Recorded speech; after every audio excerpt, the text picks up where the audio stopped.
함께 만드는 언론 미디어 협동조합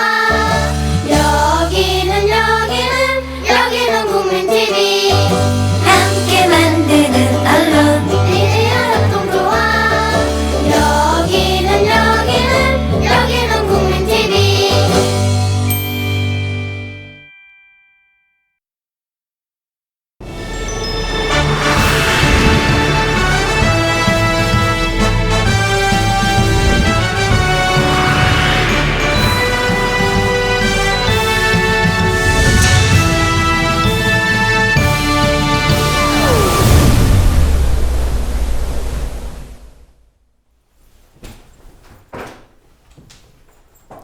시청자 여러분 안녕하십니까? 쟁점 토론의 이강윤입니다. 이번 주말인 14일 서울에서는 대규모 총궐기가 예정돼 있습니다.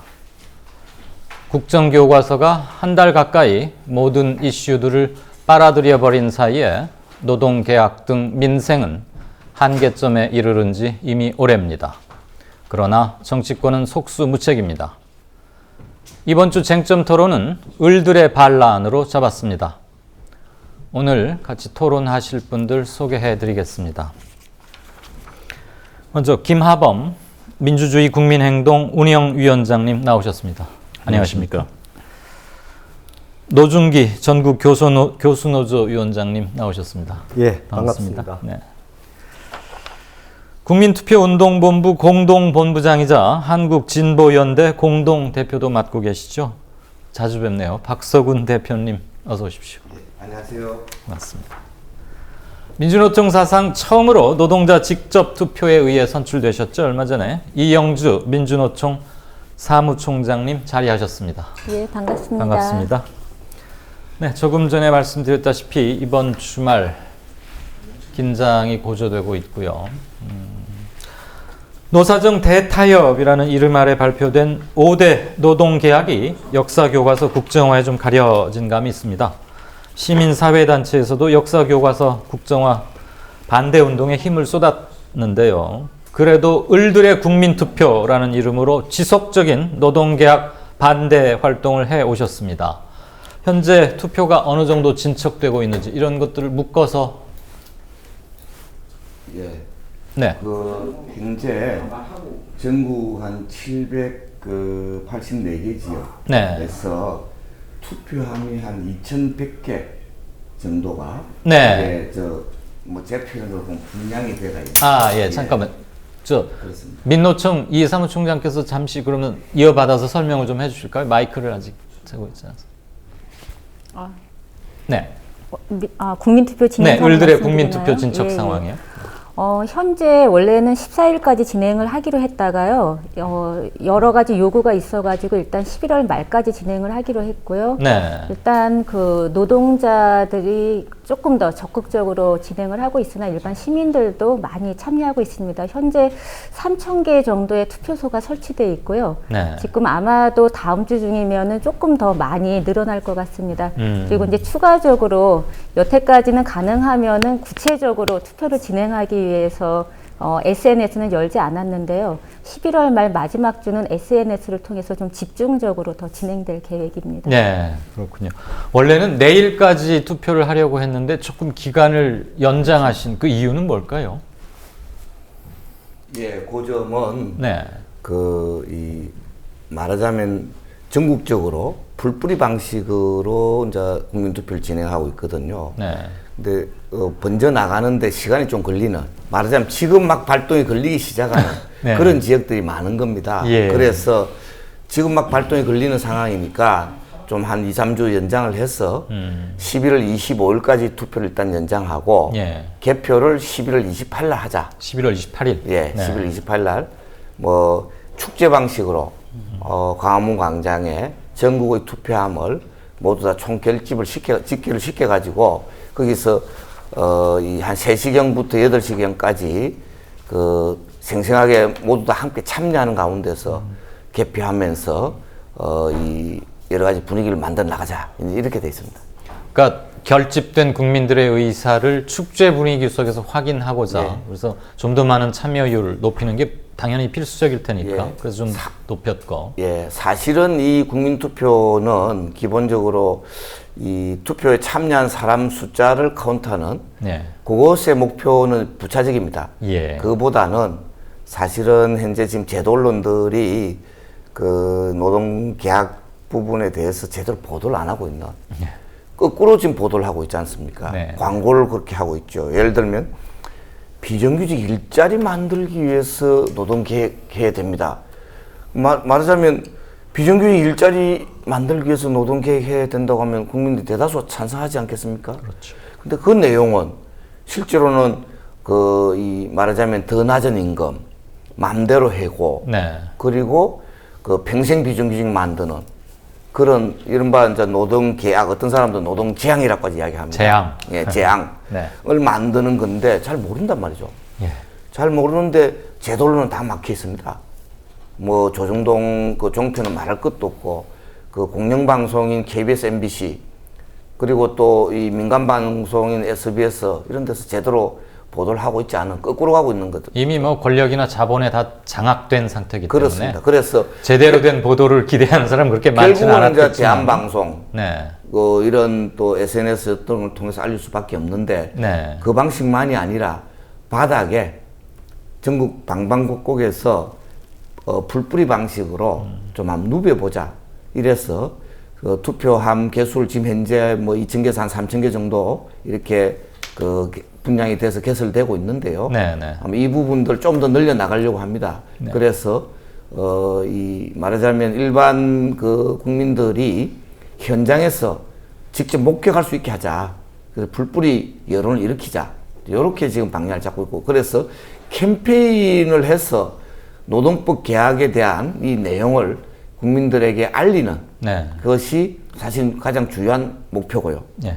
그 다음에 그 과정 속에서 그냥 단순히 알리는 것이 아니라 국민 참여형으로 이렇게 하자. 이런 그 목표고 부수적으로 이제 숫자 카운트하는 겁니다. 네. 예. 지금 저 박서근 대표께서 기존 제도 언론의 문제점을 아주 통렬히 지적해 주셨습니다만 이번 주말 14일 서울에서 열리는 민중 총궐기 행사는 저희 국민TV와 주권방송이 당일 오후 1시 반부터 10시간 동안 생방송할 예정입니다. 예. 네. 우선 사실 국정교과서 문제가 모든 이슈들을 빨아들여 버렸고 대단히 소모적인 논란으로 나를 지샜습니다. 그 사이에 흩어져 버린 것들, 중요하게 다뤄야 하지만 놓쳐버린 것들이 한두 개가 아닌데 이번 국민투표를 언제 어떤 취지로 기획을 해왔고 궁극적으로 얻고자 하는 바는 방금 말씀이 계셨습니다만 어떤 기구에 의해서 어떻게 진행시켜 왔는지 그 부분을 모르시는 분들이 의외로 많습니다. 예. 조금 좀 한번 보충 설명을. 예, 예. 원래 그 장거래 살리기 운동본부라고요. 네. 이제 장거래 이 드라마의 주인공 네. 이름을 따서 예. 금년 3월에 이제 출범을 했습니다. 네. 그 민주노총 한상균 위원장과 근영국 변호사 그리고 저 이렇게 해서 공동본부장 또 그리고 뭐 그 청년유니온 대표하고 알바노조 대표하고 이렇게 해서 공동본부장으로 해서 출범을 했는데요. 네. 그래서 여러 가지 캠페인과 또 정책적 대응이나 홍보 이런 걸 했는데 원래는 이 봄에 이 노동법 개혁을 강행할지 모른다. 비정규직법 개혁을 강행할지 모른다라고 이렇게 예고되고 있었기 때문에 그때 국민투표를 하려고 했는데 예. 봄에 민주노총이 총파업에 들어가고 뭐 이러면서 아마 노동 비정규법 개혁 일정이 좀 뒤로 미뤄졌죠. 그리고 노사정의도 그때 일시적으로 결렬 상태였었고. 그렇습니다. 예. 네. 미뤄지게 되면서 결과적으로는 이 국민투표를 가을에 시작하자 해가지고 또 여름 내내 준비를 하고 논의를 하고 해서 10월 5일 날 일단 국민투표를 제한 이 기자회견을 하면서 10월 5일이었군요, 예, 그게. 예, 네. 그렇습니다. 예. 그로부터 11월 12일까지로 1차 기한을 잡았었다가 예. 퍼져가는 분위기를 좀 더 살려야겠다 해서 예. 11월 27일로 25일까지 25일로 연장을 늦추신 했고요. 거고 예, 28일 날 개표하는 것도 네. 있고요. 그리고 또 중요한 점은 네. 이 과정 속에서 이때까지는 일부러 오프라인 투표만 했습니다. 예. 온라인 투표를 전부 다 온라인 투표로 가버리면 모이지가 않죠. 보이지 않고 투표 카운터 숫자는 올라갈지 모르지만 네. 보이지가 않기 때문에 일반 많은 그 비정규직 문제나 이런 사회운동권에 별로 그렇게 익숙하지 않은 접촉이 없는 그 진짜로 비정규직 노동자들 또는 그 가족들의 가슴에 불을 지를 수 있어야 되는데 그러려면 접촉이 있어야 되니까 이때까지는 안 하다가 대략 온라인 투표를 11월 21일부터 네. 27일까지 아. 온라인 투표 후반부에 말하자면 그 오프라인 투표에 참여 못했던 분들을 위해서 예.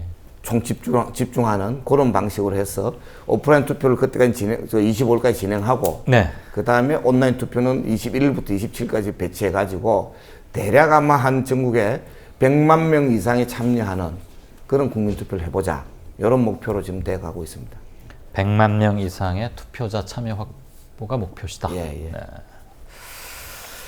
자, 그 정도 투표수로 할 수 있는 게 과연 무엇일까? 조금 성급하고 듣기에 따라서는 좀 불편하게 주관하시는 분 입장에서는 불편하게 들리실 수도 있겠습니다만 100만 명 또는 한 200 세월호 때는 한 600만 명 600만 이상이 명, 예. 서명에 참여를 예, 했었습니다. 예. 그렇지만 실질적으로 달라진 건 아무것도 없었고 네. 우리는 그래서 또 한 번 공분과 그로 인해서 생기는 어떤 공허함, 패배감 같은 것도 좀 나중에 퍼졌다고 보는데 예. 100만 명 이상이 이번 투표에 참여한다면 실질적으로 무엇을 이루어낼 수 있는 것은 아니겠죠. 이게 또 국가 법에 의해서 치르는 투표도 아니고. 예. 하지만 그것을 통해서 구체적으로 어떤 것을 성취하고 싶으신지 어디에 방점을 찍고 계시는지를 제일 좀. 핵심이요. 네. 이 비정규직 노동자들과 그 가족들에게 네. 이 법의 문제점을 알리자. 음흠. 이게 핵심입니다. 예. 알리는 것이 목표이기 때문에 숫자를 카운트하는데 그 부차적인 목표를 두고 있는 상황이고요. 그리고 실제로 이 국민투표를 진행하는데 그 내용이 약간 좀 복잡합니다. 네. 왜냐하면 알려야 되기 때문에 예. 교육적 효과, 홍보적 효과도 해야 되기 때문에 그냥 제일 쉬운 참여형 방법은 서명을 하는 방법인데 그렇죠. 서명해 놓으면 내용이 좀 복잡한 내용을 다 알기 어려운 그리고 이미 그 정부 당국에서 비정규직 일자리 만들기 위해서 이 노동 계획을 해야 된다고 거짓말을 하고 있는 상황이기 때문에 네. 그걸 갖다 거꾸로 그렇지 않다. 실제 내용은 이런 겁니다라고 하려면 내용 설명이 들어갈 수밖에 없는. 그렇네요. 물론 저희들이 그 수많은 사람들이 대중적으로 참여하는 일이기 때문에 매우 간단하게 압축을 했지만 그래도 좀 쉽지 않은 이런 내용도 있습니다. 그래서 서명하는 방식으로는 이 근본적인 취지를 다 알릴 수가 없다. 알겠습니다. 다소 번거롭고 굉장히 힘이 들죠. 예. 힘이 들지만 말하자면 교육적 효과, 홍보적 효과 그 과정 속에서 저는 당사자들인 비정규직과 그 가족들 이 사실은 가슴에 뭔가가 와 닿고 또 제 표현을 빌리면 그분들의 가슴에 불이 질려진다면 그런다면 저는 거의 성공이다 이렇게 생각합니다. 우리 박서군 대표님은 이제 많이들 아시겠지만 어느 자리에서든 기회 있을 때마다 불을 질러라. 가슴에 불을 질러야 한다. 이 말씀을 트레이드마크처럼 강조하시는데 이 투표 관련해서는 우선 주관하고 직접적으로 맡고 계시는 두 분께 민노총과 박서군 대표께 아무래도 질문이 조금 몰리는 것을 나머지 두 선생님께서는 조금만 양해를 해주시고요. 민노총의 이영주 사무총장께 질문 드리죠.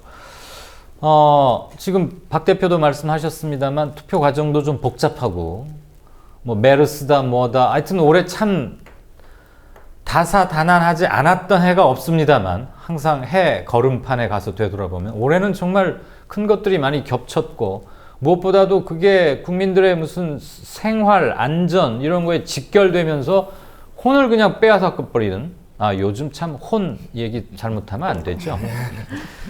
그래서 지난 봄부터 준비했고 10월 5일 날 의욕적으로 출범했지만 아쉽게도 아직 알려진 점에서는 좀 미흡한 감이 있어요. 그 시민들의 투표 참여 독려하기 위해서 어떤 것들을 지금 주로 집중적으로 하고 계십니까? 일단 민주노총에서 진행하는 방식은 노동자들이 자기의 사업장을 중심으로 진행하는 방식입니다. 네. 그래서 기존의 그 어떠한 다른 그 서명이나 이런 것처럼 그냥 이름을 쓰는 방식이 아니라 왜 이러한 것이 진행되고 있고 그리고 또 어떠한 방식으로 이 부분에 대해서 왜 이걸 진행하는지를 충분하게 설명하기 위해서 그런 방식으로 그 사업장을 중심으로 진행을 하는 방식을 선택을 했고요. 예. 그러니까 단순하게 민주노총 내부가 아니라 비조합원들 그리고 일반 시민들과 만나면서 진행하는 방식으로 단순한 그 교육 선전이 아니라 실질적으로 소통하고 충분히 이해할 수 있는 과정이 만들어지게 되겠죠. 그래서 실제 조합원들 그 반응은 좀 어렵다. 그다음에 진행하는데 너무 오래 걸린다. 근데 이제 그것은 거꾸로 말하면은 그만큼 정성을 또 들이고 있다라는 부분입니다. 단순한 서명 작업이 아니라 한 분 한 분과 이 시대에 대해서 함께 이야기하고 그리고 투표 용지에 대해서 함께 논의하는 시간들이 좀 확보하고 있고요. 그럼에도 불구하고 절차가 어렵다라고 하는 한계 지점은 분명하게 저희가 극복해야 될 부분이라고 생각됩니다. 네.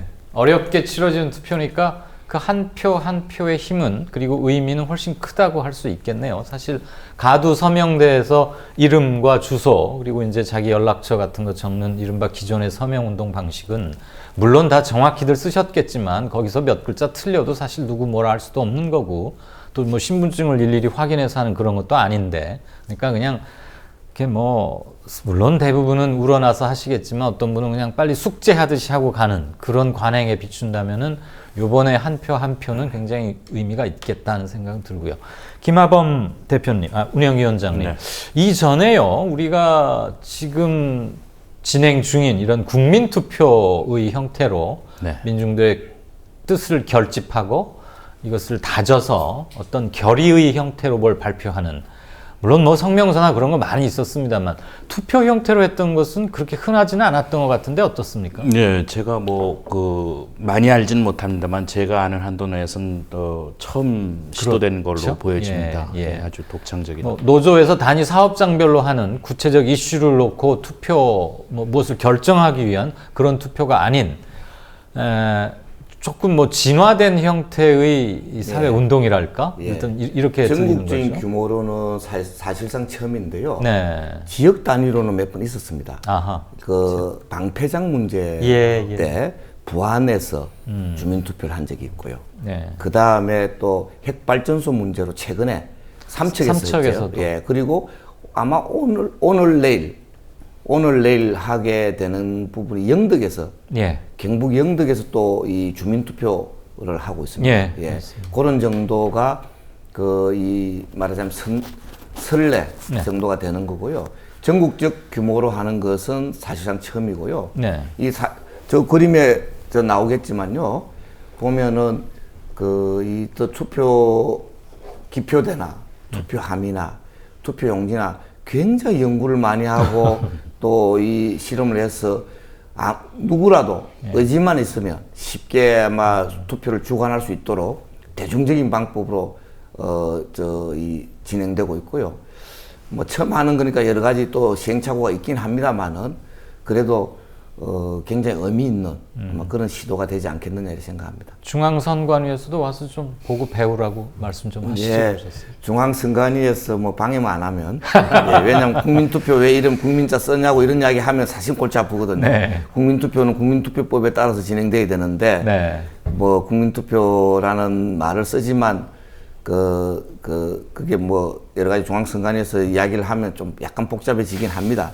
그래서 저희들은 한편으로는 누가 그러더라고요. 뭐 저는 그런 생각을 가지는 건 아니지만 뭐 중앙선관위에서 10일 붙어주면 나쁘지 않다. 더 좋겠다.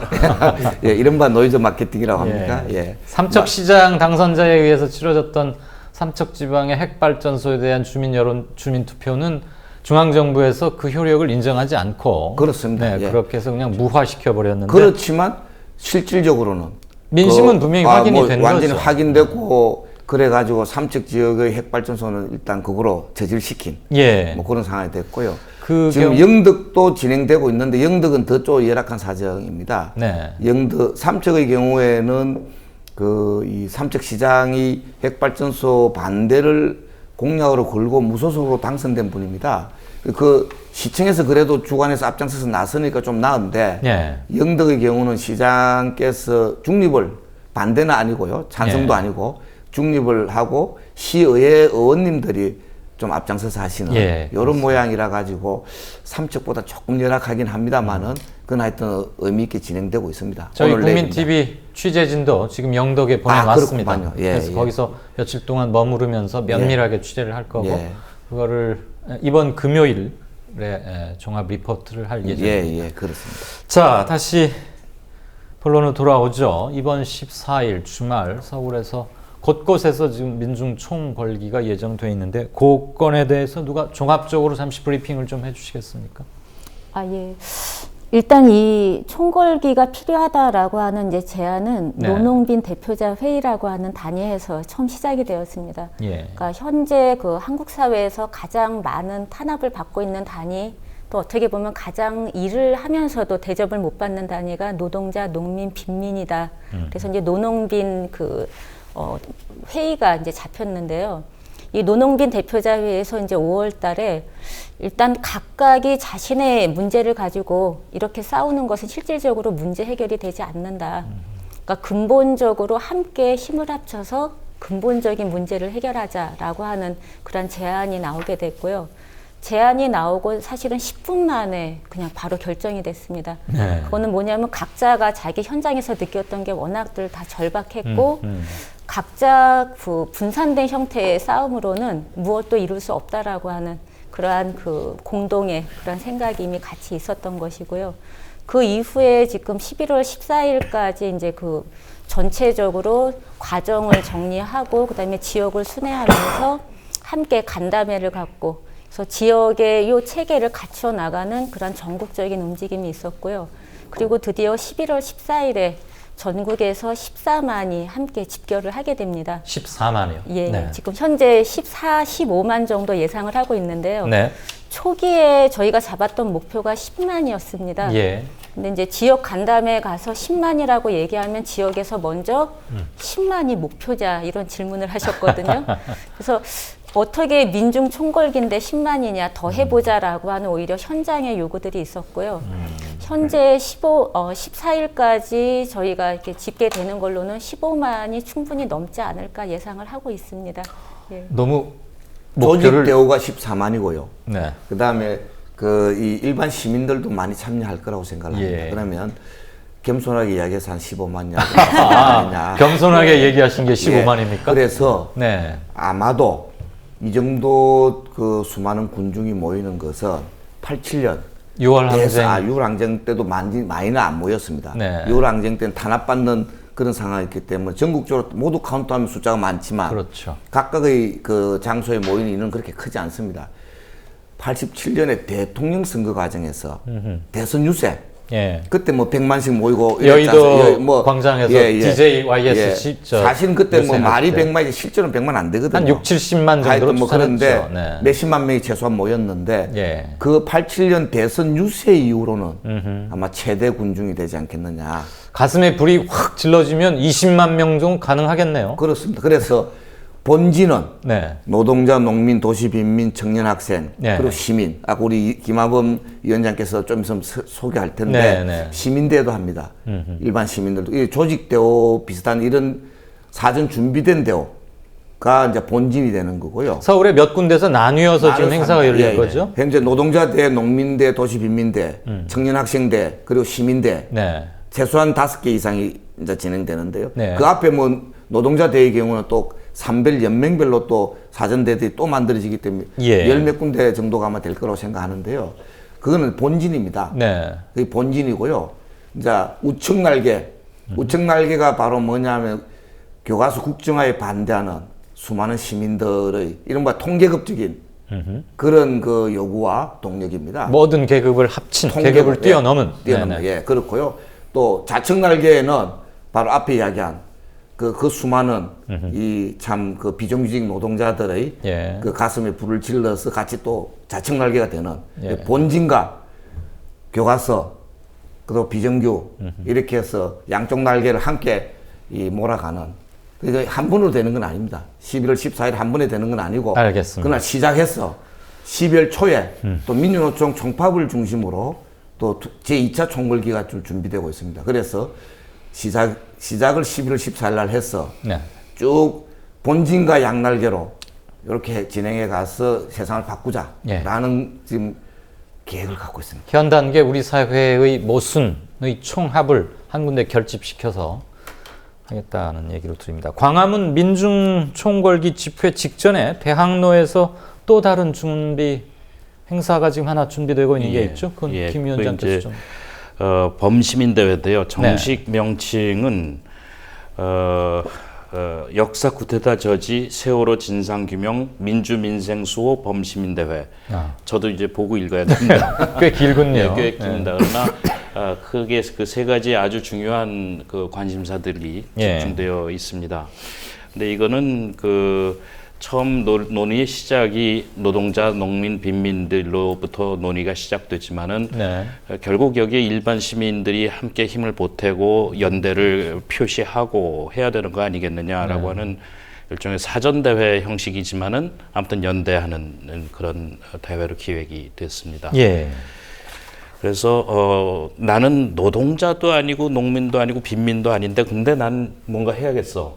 이 국정화 그냥 두고 볼 수 없고 세월호 이대로 놔둘 수 없어 라고 마음을 먹으신 수많은 그 건강한 시민들 뭐 가실 데 없으시면 여기 오시면 됩니다. 저기 노 교수님, 네. 지난 뭐 격변에 그리고 격정의 한국 현대사 현장에 늘 계셔 오셨는데요.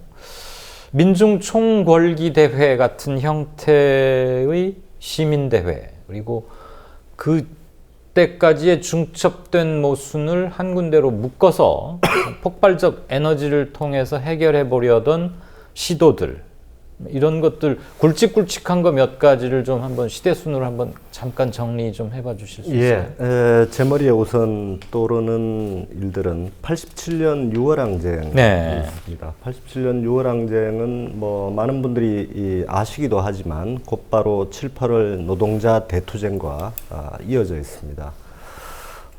노동자들 당시에도 농민들의 요구가 아주 처절했습니다만 이른바 계급적이고 조직되어 있는 그런 분들이라고 일컬어지는 분들과 당시에 민주화를 요구했던 수많은 시민들이 자연발생적으로 결합해서 큰 변화를 이루었던 역사적 선례가 있습니다. 뭐 더 올라가자면 4.19까지 올라갈 수도 있겠습니다만 5월 광주 항쟁 그렇습니다. 5월 광주 시민들이 떨쳐 일어선 것도 그런 흐름이겠습니다만 그 이후에 87년 6월 항쟁 이후에 살펴보면 또 한 번의 중요한 꼭지는 97년 딱 10년 후죠. 97년 당시의 노동법, 지금도 노동법 개정 또는 노동개혁, 노동계약이 문제가 되고 있습니다만 당시에 지금 새누리당의 전신인 한나라당이 이 노동계약을 하는 바람에 한겨울에 노동자들이 총파업을 했습니다. 이건 매우 기획되고 준비된 조직적인 총파업으로서 성공한 아주 대표적인 우리 사회의 대표적인 총파업이었는데요. 이때는 민주노총이 주도를 하긴 했습니다만 한국노총도 결합했고 거의 한 달여 동안 전국의 사업장에서 파업을 해서 당시에 김영삼 정부가 정치적으로 굴복하는 그런 변화를 이끌어냈습니다. 승리의 역사였군요. 그래서 오늘날 노동기본권이라고 할 만한 것들이 최소한의 수준에서나마 확보가 되었던 것이죠. 또 하나의 중요한 흐름이 2000년대에 들어와서 있었는데요. 사회운동이라는 차원에서 보면 2008년에 이명박 정부 첫해 광우병 촛불 시위라고 알려져 있는 대규모 사회운동 그리고 집회가 있었습니다. 그런 것들과 비교하면 이번에 지금 준비가 되고 있는 11월 14일 날 민중총궐기라고 하는 것은 조금 다른 측면도 있고 유사한 측면도 있습니다만 몇 가지만 그냥 학술적인 수준에서 또 우리 사회운동 현대사를 바라보는 측면에서 지적을 드릴 수가 있겠습니다. 우선은 이 노동과 농민 이런 계급적인 어떤 주체들뿐만이 아니라 예. 광범한 주체들이 현재의 국면에 대해서 오래간만에 말하자면 공감대, 광범한 이대로 있어서는 안 되겠다라고 하는 뭐 을들의 반란이라고 표현을 했습니다만 그런 공감대가 지금 확보되고 있다. 이런 점이 굉장히 중요한 지점이라고 봅니다. 네. 2008년 보수정부, 이명박 정부 첫 해의 광우병 집회, 당시에도 민주주의 문제, 삶의 문제 이런 걸 가지고 국민들이 숫자로 보면 최대 다수입니다. 당시에 예. 35만 명 이상이 광화문에 모였던 예. 그런 기억이 있습니다만 결과적으로 어떤 변화를 이끄는데 실패했고 사실은 당시에 처음 SNS를 통해서 아주 다수의 무차별적인 대중이 국민 다수가 모였습니다만 조직적으로 어떤 요구를 제시하고 변화를 이끌어내는 데는 실패한 것으로 이른바 운동의 지도부 또는 코어 핵심의 부재가 시간이 계속 지나갈수록 그렇습니다. 제기됐던 SNS를 매개로 한 사회운동이란 게 한편에서는 가능성, 네. 다른 한편에서는 한계 이 두 가지 측면이 있는데 2008년 광우병 촛불 집회 같은 경우에는 가능성도 보여주었습니다만 결과적으로 한계가 뚜렷했던 그런 것이었습니다. 이제 다른 두 번째 측면에서 그동안 노동운동과 또는 민중운동과 시민사회 운동이 사실은 민주화 이후에 지난 30년 동안 어떤 부분에서는 각계약진을 해왔다고 할 수 있습니다. 네. 의례적으로 가을에는 민중대회라는 이름으로 요구를 같이 걸고 여러 가지 집회 같은 것은 했습니다만 내용적으로 하나로 결합해서 어떤 동일한 목표를 추구했던 그런 힘 있는 운동은 그렇게 많지 않았던 셈입니다. 이번 집회는 이건 아마 박근혜 정부가 상당히 도운 측면이 있다라고 저는 생각을 합니다만 그런 가능성을 다시 한번 찾아볼 수 있는 예. 우리 사회의 민주 또 진보 진영의 어떤 내용적인 연대 전선을 확보할 수 있는 그런 하나의 중요한 역사적 전환점이 될 수도 있지 않을까 이런 기대가 있습니다. 네. 예, 마지막으로 하나 네. 지적하고 말씀드리고 싶은 것은 지금 국정화 문제가 모든 문제를 사실은 빨아들여서 노동 계약 문제나 뭐 교육 개혁과 관련된 대학의 문제나 정교조의 문제나 또는 한미 FTA에서 분출되었던 쌀 문제나 농민들의 문제나 또는 탈핵과 관련되어서 지금 아까 영덕 이야기도 나왔습니다만 그런 탈핵과 관련된 국민들의 요구나 이런 것들이 전부 다 수면 아래로 가라앉아 버렸습니다. 그렇죠. 예. 그래서 이 문제를 어떻게 볼 거냐. 이제 지적이 있었습니다만 결국 언론이나 여론을 제도 언론을 지금 보수 세력들 혹은 정부가 강력하게 장악하고 있고 객관적으로 보면 범법적인 수단을 동원해서 이 언론을 막고 있습니다. 뭐 최근에 다음 카카오 대표에 대한 형사 기소 문제 네. 이런 문제도 언론 자유를 직접적으로 위협하는 것이라고 저는 봅니다만 어쨌든 그런 상황에서 국정화라고 하는 새누리당 그리고 청와대의 전략이 무엇을 뜻하는 것이냐. 국민들 대다수가 반대하고 뭐 그들의 표현대로 하면 역사학자 99%가 반대하는 것을 밀어붙이고 있습니다. 예. 그것은 제가 보기에는 한편에서는 고도로 기획된 전략일 수 있다. 궁극적으로 노리는 바는 무엇라고 다른 것이다 라고 보는 거죠. 이른바 4대 개혁이라고 일컫는 4대 개혁이 뭐 아시겠습니다만 노동개혁과 관련해서 노동계약 재벌들에게 수십조 수백조의 현금을 안겨주는 일입니다. 예. 그 다음에 금융개혁은 더 시장주의적인 금융 투기가 벌어질 수 있는 그런 우리 경제의 핵심적인 문제고요. 교육개혁하면 지금 대학은 난장판입니다. 대학 구조조정을 비롯해서 대학이나 이런 공적기구를 민영화하거나 이런 변화를 이끌어내려고 하는 것.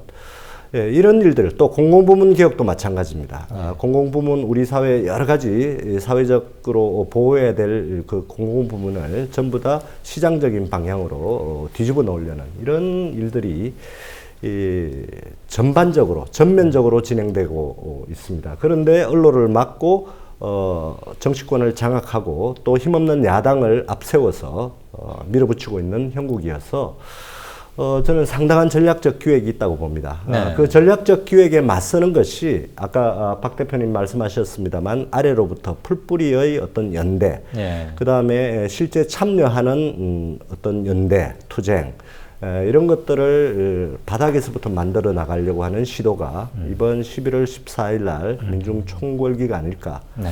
저는 그렇게 정리를 하고 있습니다. 김 위원장님 들어보니까 지금 쭉 돌이켜보면은 교과서가 모든 걸 다 흡수해버렸는데 그것 때문에 우리가 놓치고 있던 것들을 다시 하나 민낯으로 그대로 드러내서 날 것으로 우리 일상 속에 올려놓고 다시 무엇이 문제인지 그리고 어떻게 해결해야 옳게 가는 것인지를 전체 공론의 장에 꺼내놓는 그런 기능을 하게 되겠군요. 네, 그것이 이번 분명히 있습니다. 네, 예. 14일 민중 총궐기도 그러하고 약 2개월에 걸쳐서 진행되는 국민투표의 과정도 결국은 문제의 본질에 민중들 스스로 다가서게 하는 것 그리고 자각을 통해서 변혁 의지를 고양시키고 확산시키려는 그런 식으로 이해를 하면 되지 않을까 싶습니다. 지금 노 교수님께서 차분하게 마치 한국 현대사의 한 챕터를 쭉 지필 서술해 주시듯이 80년대 후반부터 쭉 정리를 해 주셨는데 공교롭게 거의 10년 텀이에요. 87년 6월 민중대항쟁, 그다음에 97년 노동자 대연대투쟁, 그리고 2008년에 광우병 집회. 여기까지는 딱 10년 터울이고 이제 2015년, 그러니까 약 7년 후에 다시 총궐기 및 국민투표라는 이전에는 참 생각하기 힘든 버라이어티한 형태로 이제 진화하는 것 같습니다.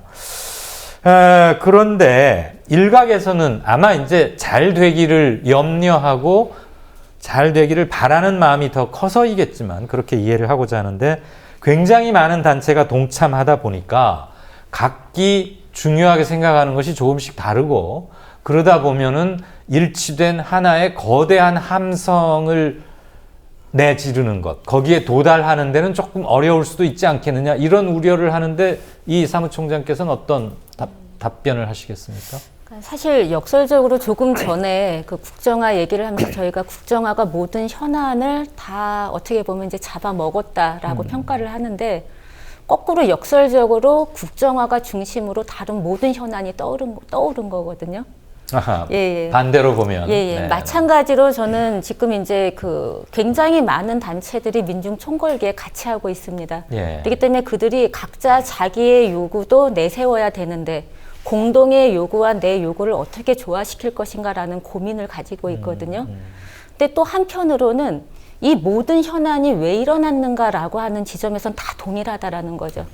하나는 정권 자체가 독재 정권인 거고 또 하나는 재벌 중심의 사회 운영이 되고 있다라고 하는 지점에서 거기서 파생된 모두의 문제였구나라고 하는 본질에 접근을 한 겁니다. 그렇기 때문에 각자의 요구가 있음에도 불구하고 우리가 하나가 될 수 있었던 힘은 바로 이 사회를 민주주의로 다시 회복시켜야 된다라는 거. 그 다음에 재벌 중심의 국정 운영이 아니라 철저하게 국민에게 권력을 되돌려줘야 된다. 그렇기 때문에 노동자에게 그리고 빈민에게 농민에게 그들의 삶이 보장되는 헌법에 따른 국민의 기본권이 보장되는 나라를 만들어야 된다라고 하는 지점에서는 모두 공동의 요구가 합쳐지게 된 겁니다. 박근혜 정부가 대동단결하는데 많은 도움을 줬군요. 저희가 조직부장이라고 부르고 있습니다. 조직부장이요. 예. 그래서 사실은 그 핵심적인 캐치프레이즈가 네. 그 모이자 광화문으로 서울로 광화문으로 그리고 가자 청와대로 예. 그리고 뒤집자 세상을 바꾸자 세상을 예. 정확하게 바꾸자 세상이에요. 예. 뭐 뒤집자 바꾸자 갈아엎자 이렇게 이야기합니다. 예. 예. 그렇게 이제 하면서 그 핵심 그 근거에는 더 이상 이대로 못 살겠다. 뭐 사고를 치도 뭐 다방면으로 사고를 치고 있잖아요. 동시다발로 다방면으로 사고를 치고 있어가지고 각각 싸워가지고는 해결책이 안 나오니까 그렇지. 힘을 다 합쳐서 한꺼번에 다 해결할 수밖에 없다. 대동전선을 만들자. 예. 그리고 그 과정에서 이제 핵심적인 캐치프레이즈는 물줄기를 바꾸자 이렇게 돼 있는 거고요. 세상을 바꾸자, 예. 바꾸자 재벌 세상 뭐 이런 것도 있는 거고요. 예, 그런데 요구 조건은 11대 요구인데요. 일자리 노동에 대한 요구 조건, 네. 재벌 책임 강화하는 요구 조건, 조금 천천히 딱 예. 하나씩 말씀해 주시겠어요? 일자리 노동, 이거는 이제 노동 계약, 노동 제한을 저지하자 이런 거죠. 그리고 비정규직 권리를 보장하자 이런 것들이 핵심적인 내용이 되는 거고요. 그 다음에 재벌 책임 강화는 재벌 사내 유보금이 지금 전체적으로 치면 한 1,000조쯤 되고요. 네. 그리고 30대 재벌만 쳐도 710조나 되는, 아마 일반 국민들 잘 모르실 텐데요. 710조나 되는 어마어마한 돈이 사내 유보금으로 쌓여 있습니다. 그게 국민들께서 이렇게 비유를 해드리면 조금 더 피부에 와 닿으시려나요? 아무튼 억 단위, 천억 단위를 넘어가면 일단 계량이 잘 안 되는데 우리나라 1년 예산이 한 340조, 그렇습니다. 50조 예. 되지 않습니까? 예. 그럼 1년 동안 세금 다 걷어서 온갖 분데 일 다 하고 일테면 뭐 4대강 같은 것도 했고 그거를 두 해 동안 할 수 있는 돈이 10대 재벌 곳간에 지금 고스란히 현금으로 쌓여 있는 거죠. 네. 그래서 그런 부분들을 환수를 해서 말하자면 최저임금 1만 원 올리는 데 쓰자. 예. 그리고 비정규직, 정규직 하는 데 쓰자. 네, 네. 뭐 그리고 또 재벌 사회적 책임을 지도록 하자. 이런 재벌 책임 강화를 하자는 거고요. 농업도 문제가 굉장히 심각합니다. 이 지금 쌀값이 폭락을 하고 있거든요. 네. 그래서 오죽했으면 어떤 농민이 글을 썼는데요. 쌀값이 개 사료값보다 못하다. 이런 정도 지경이고요. 그리고 20년 전에 1990년대 쌀값이 현재 쌀값이라는 겁니다. 예. 그 사이에 물가도 오르고 뭐 온갖 이 단가를 다 올랐을 텐데 작년에 비해서도 벌써 쌀값이 한 20% 내지 30% 정도 폭락을 했다는 거거든요. 왜 그러냐? 수입쌀 때문에 그런 거죠. 특히 올해 와서 그리고 쌀 소비도 주는 데다가 수입쌀까지 더해지니까 수입쌀이 더 큰 문제입니다. 예, 그래서 올해 특별히 또 문제는 밥쌀용 쌀을 또 올해 3만 톤을 수입을 했어요. 기왕에 그냥 가공용으로 쓰던 그런 쌀 외에 밥쌀용 쌀을 또 수입을 한 거예요. 그러니까 바로 직격탄을 맞는 식탁에 오르는 밥 예. 지을 쌀을 또 수입했다. 수입을 한 거. 근데 작년에 그 새누리당에서 전국에 새빨갛게 물들인 프랭카드가 있습니다. 그 우리 쌀 반드시 저희들이 지키겠습니다 하고 예. 전국 방방곡곡에 도배를 했어요. 근데 1년도 안 돼가지고 밥쌀용 쌀 수입하면서 지금 전면 개방한다고 하니까 농민들이 완전히 억장이 무너지고 있는 상황이죠. 그거다가 지금 뭐 한중 FTA까지 하겠다는 거 아닙니까? 예. 한중 FTA 하면 어떻게 되냐면 중국 산동반도가 우리나라 중부지방하고 기후가 똑같습니다. 그렇죠. 기후가 같다는 것은 농작물이 같다는 겁니다. 예. 그래서 한중 FTA 하면은 막 거의 농업은 그나마 지금 빈사 상태인데 거의 못 견딘다. 그러다가 또 TPP까지 한다는 거 아닙니까? 예. TPP까지 하게 되면 또 다른 또 농업 강국들 베트남 쌀 받아야 되고 또 뭐 이래 되는 겁니다. 예. 그런 문제가 있죠. 11개 요구 아니니까요. 예. 좀 가지수가 많으니까 우선 여기까지 조금 정리를 하고 예. 나머지는 조금 이따 한 번 예. 더 말씀하기로 하고요. 그나저나 조직부장을 자신을 조직부장으로 임명했다 그러면 굉장히 불쾌해하실 텐데. 내가 겨우 조직부장밖에 안 돼? 조직국장은 돼야지 뭐 이러지 않을까 싶어요. 제가 박근혜 대통령과 가까운 쪽에 있는 사람은 아닙니다만 지금 그 문제에 관해서 조금 균형을 잡는 이야기를 조금 말씀을 드려보고 싶습니다. 네. 그래서 뭐 최근에 진행된 일은 우리 이영주 총장님께서 말씀하신 대로 모든 사안에 관해서 보수 세력이랄까 현 집권 세력이랄까 밀어붙이고 있으니까 타겟이 박근혜 정부 그리고 그 뒤에 있는 재벌 이렇게 모이는 측면이 있긴 한데 다른 한편에서 사회운동의 측면에서 보면 왜 정부와 집권 세력이 이렇게 무리한 여러 가지 일들을 동시에 진행하면서 밀어붙이는가. 네. 뭐 직접적으로 보면 내년 총선과 후내년 대선 이 정치 국면에서 주도권을 잡기 위한 그런 흐름이 하나가 있을 것이고요. 조금 그런 직접적인 수준보다 조금 더 근본적인 수준에서 보면 여론이랄까요. 또는 국민들의 판단이랄까 이런 부분에 관해서 자신감이 있다. 저는 그렇게 해석을 한편에서는 합니다. 자신감의 표현이다. 예. 네. 지금 박근혜 대통령의 어떤 지지도 이건 국정화 교과서 이래로 뚝뚝 떨어지고 있는 것을 저희들이 알고 있습니다만 어떤 사안에 관해서 등락 이것은 항상 있을 수 있는 일이고요. 세월호 때도 떨어졌다가 다시 올라갔고 선거를 한번 치르면 가파르게 올라가고 이런 것이 지지율입니다. 지지율보다 더 밑바닥에 있는 인심이랄까요. 뭐 저희들 정치사회학에서는 그런 것을 헤게몬이라고 이렇게 이름을 붙입니다만 주도권을 어쨌든 우리가 쥐고 있다. 지난번 2번의 보궐선거에서 확인이 되었다. 예. 우리가 무슨 일을 하더라도 세월호를 하더라도 국정원을 하더라도 주도권을 쥐고 있다. 그리고 그 주도권 뒤에는 사실은 재벌들이라고 하는 사회 세력의 우리 사회에 대한 지배력 이런 것이 있다라고 하는 것이죠. 그러니까 자본의 권력의 토대가 되는 것은 변함이 없다. 이명박 정부 이래 더 근본적으로 따지고 보면 노무현 정부 때부터 시작해서 예. 우리 사회가 신자유주의 사회로 재편이 되어 있고요. 그 과정에서 재벌 세력들의 이 사회적 지배력이 이 과거와 비교할 수 없을 정도로 커져 있고 그런 지배력의 이 제일 표면에 있는 것이 결국 여론을 장악하는 문제인데요. 네. 아시다시피 이 보수 언론으로 지금 도배가 되어 있습니다. 공중파 4사.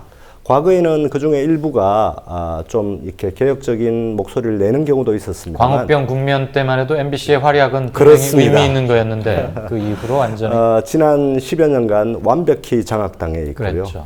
거기다가 그걸로도 모자란다고 해서 보수 언론의 이 본류죠. 조중동이라고 하는 그런 보수 언론이 이제 종편이라고 하는 케이블 TV까지 장악해서 일상적으로 국민들이 접하는 정보가 그것으로 바뀌는 이런 것이 저는 결정판이라고 봅니다만 말씀을 정리하면 한편에서는 조직부장이긴 하지만 다른 한편에서는 현재 여러모로 유리한 그런 조직적 역량, 여론의 힘, 이데올로기적 힘, 또 실제 법과 제도를 장악하고 있는 이 집권 세력으로서의 힘을 통해서 다시 한번 우리 사회의 이 서민이랄까요, 국민 일반과 승부를 지금 걸고 있다. 저는 그렇게 이해가 됩니다. 그 점을 우리가 어떻게 할 거냐. 이번 11월 14일 날 한 번의 집회로 그 문제를 해결할 수는 없을 것이고요. 저는 큰 출발점을 지금 시작하고 있다. 이렇게 보는 것이 좀 더 정당한 것이 아니냐. 이렇게 생각합니다. 긴 싸움의 스타트 라인을 이번 주말인 11월 14일 끊는 것이다. 그런데요, 방금 우리 노중기 교수님께서 말씀하신 점에 조금 더 덧붙일 말이 있습니다. 그 말하자면 재벌가 또 뭐 사실 또 미국이 뒷받침을 하고 있는 그런 것들이 있죠. 그런데 또 한편으로 저렇게 막가파식으로 나갈 수 있는 거가 뭐냐? 그 조건이 뭐냐? 두 가지인데요. 하나는 야당이고요. 지리멸렬한 야당.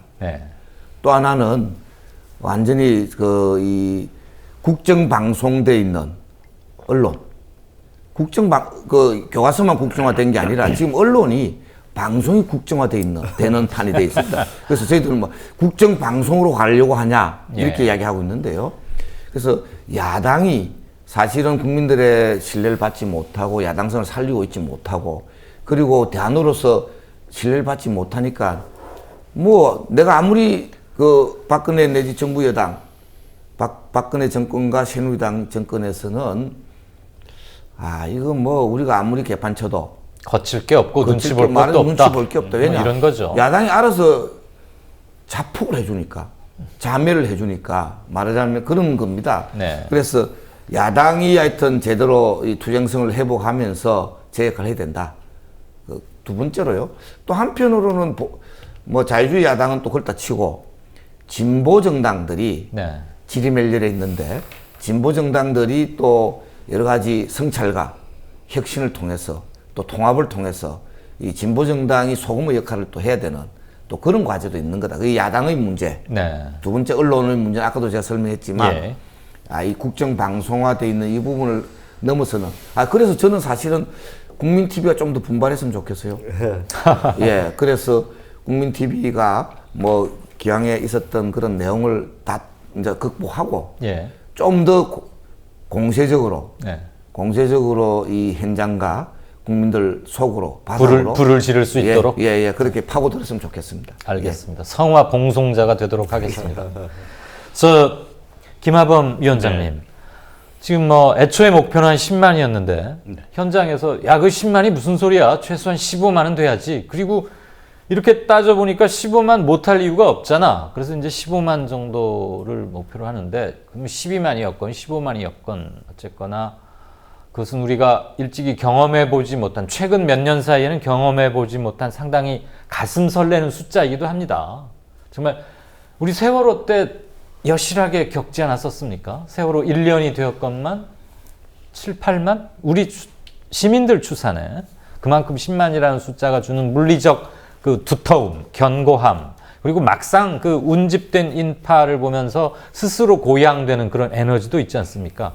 거기서 항상 뒤따르는 게 이제 그날도 약 10시간, 최소한 10시간가량 여러 가지 프로그램이 있고 동선들이 복잡하고 그래서 곳곳에서 물리적 충돌이 충분히 예견이 되는데, 이게 혹시라도 다른 쪽으로 비화되면 또 다른 빌미를 주기도 하는 것이고, 또 이제 시민들의 안전도 일단 차지하는 것이고, 아까 말씀하셨다시피 노 교수님이 강조하셨지만 그날 한 번의 일과성 시위나 집회가 아니고 긴 대장정의 스타트 라인이니까 행사는 행사대로 잘 마무리되면서 시민들은 승리의식을 갖고 돌아갔다가 다시 모일 수 있는 에너지를 키워가는 그런 총궐기가 돼야 될 텐데, 지금 정부 여당에서 이거 뭐 강력히 저지하겠다 이미 예고하고 나섰지 않습니까? 네, 그렇죠. 어떻게 그동안 우리 사회 커다란 운동이나 변혁의 현장들을 쭉 이끌어 오셨는데 공권력과의 충돌 부분은 묘안이 없습니까? 그냥 꽝 부딪혀는 것 빼고는? 그 기본적으로는요, 평화적으로, 네. 그러나 또 완강하게 예. 그렇게 그 저항을 하자 이렇게 되어 있습니다. 그래서 폭력 사태 이 부분은 경찰이 유도하거나 네. 또는 경찰이 바라는 바다 이렇게 보는 거고요. 그래서 평화적으로 그러나 완강하게 의지를 국민들에게 알리자 이렇게 되어 있습니다. 그래서 방법은 네. 뭐 보시면 아시겠지만 네. 아마 종전의 그런 양상과 좀 다른 아마 그런 방법들이 다양하게 아마 시도되지 않겠느냐 이렇게 생각을 합니다. 공권력 측에서 폭력 시위를 유발하거나 하더라도 뭐 말려 들어가진 않겠다. 예. 현장에서 통제가 가능할까요? 통제라기보다는요, 네. 일반 그 참여하는 많은 분들이 그런 지혜를 다 갖고 있다고 생각을 합니다. 그래서 그 혹시라도 예상되는 그런 경찰들의 그런 그 도발 네. 내지 그 이른바 자충수라고 합니까? 그런 부분들을 피해서 그러나 또 완강하고 역동적으로 이 투쟁을 전개하자 이렇게 돼 있습니다. 근데 사실 투쟁은 생물과 같은 거거든요. 그렇죠. 투쟁은 생물 같은 거기 때문에 그날 실제적으로는 또 양상이 어떻게 될지는 모르지만 큰 기조는 가장 우려되는 지점이 바로 그건데, 이 총장님. 세월호 집회 때도 우리가 많이 봤지만 특히 심야 시간으로 접어들수록, 그리고 시위 참여, 집회 참여 인원이 소수화되면서 좀 당연히 좀 강렬해질 수밖에 없고, 공권력은 항상 그 지점을 치고 들어와서 진압 및 해산 과정에서 꼭 사달이 났단 말이죠. 근데 이번에는 이제 오후 1시 반부터 시작을 하는데 저녁 6시쯤에 다 합류하도록 일단 예정이 돼 있죠. 광화문 광장으로. 뭐 곳곳에서 차단이 이루어질 것이고, 그거를 뚫고 하는 과정에서 당연히 뭔가 물리적 충돌은 불가피하다고 보여지는데, 현장, 각 서울의 이곳저곳에 흩어져 있는 그 현장을 지도하는 각 지도부를 또 총괄하는 무슨 사령탑, 그런 기능은 어디 마련이 됩니까? 네, 그러니까 일단 저희 내부를 설명드리기 전에 저는 그 폭력이라는 용어에 대한 저희의 인식에서 좀 다시 좀 점검해야 될 지점이 있다고 공권력에 생각하거든요. 의해서 도발되는, 네. 유도되는 네. 폭력. 네, 그걸 말씀드립니다. 그러니까 뭐냐면 만약에 어떠한 그 강도한테 네. 누군가가 칼로 위협을 받고 있는데 이 사람이 그곳에서 내가 손상당하지 않기 위해서 발버둥을 쳤다. 근데 너 왜 강도한테 발로 차니? 너 그렇게 폭력 쓰면 안 돼 라고 말하면 안 되는 거거든요. 그렇죠. 그건 정당 방해거든요. 예, 예. 저희는 분명하게 평화적인 집회 그리고 평화적인 항의를 하겠다라고 이미 공표를 했습니다.